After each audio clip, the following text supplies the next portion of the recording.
यात्रा पर निकलते हैं। वो विशेषकर संत कबीर ने जो साधना पद्धतियां कहीं, जो विधियां बताई, उनका हम आने वाले 6 दिनों में प्रयोग करेंगे। जिस विधि से कबीर पहुंच गए उस विधि से हम भी पहुंच सकते हैं। कबीर सिर्फ वही कह रहे हैं जो उन्होंने खुद जाना है। उन्होंने शास्त्र और ग्रंथ पढ़े ही नहीं, तो उनको पता ही नहीं दूसरों ने क्या कहा है। कोई लेना देना भी नहीं उनसे। अच्छा हुआ पता ही नहीं था किस जाति के हैं। न मंदिर वालों ने मंदिर में घुसने दिया, न मस्जिद वालों ने मस्जिद में आने दिया। बहुत अच्छा हुआ, अपने घर बैठे बैठे उन्होंने परमात्मा को पा लिया। अगर मंदिर मस्जिद में उलझ गए होते तो हो सकता है चूक जाते। उन्होंने कहा ना, मुझको कहाँ ढूंढ रहे बंदे, मैं तो तेरे पास में। तो दूर थोड़ी कहीं मंदिर मस्जिद में, चर्च में, गुरुद्वारे में, तीर्थ स्थान में, पवित्र नदियों पे, मैं तो तेरे पास में, बिल्कुल पास, बाहर भी नहीं भीतर।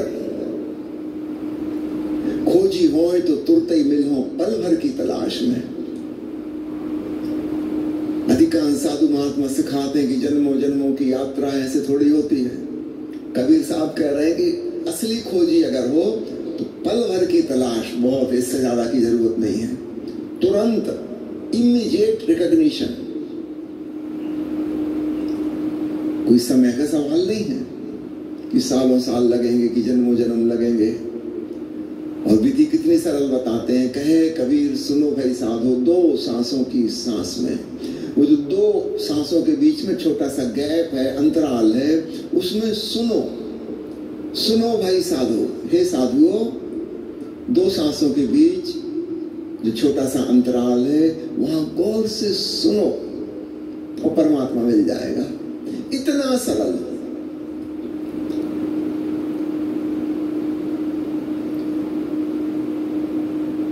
कबीर साहब ने जैसा रहस्य खोला है, इतना सरल कहीं कभी किसी ने नहीं खोला।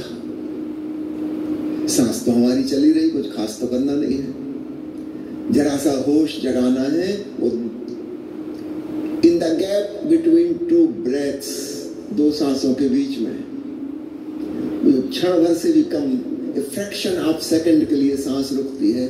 सांस बाहर गई, रुकी, फिर भीतर आई, भीतर रुकी, फिर बाहर चली।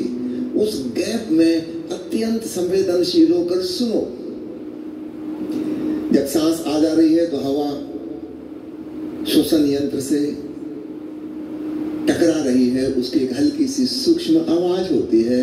लेकिन बीच के गैप में जहां हवा ना आ रही ना जा रही, क्षण भर को ठहरी है, वहां तो वह आवाज भी नहीं होगी, सांस की आवाज भी नहीं होगी। तब प्रभु की आवाज सुनाई देने लगेगी। इससे सरल कोई विधि हो सकती है? न त्याग करना है, न तपस्या करना है, न दान करना है, न मंदिर जाना है, न चर्च जाना है, न शास्त्र पढ़ना है, न किसी गुरु के शिष्य बनना है, न पवित्र नदियों में डुबकी लगाना है।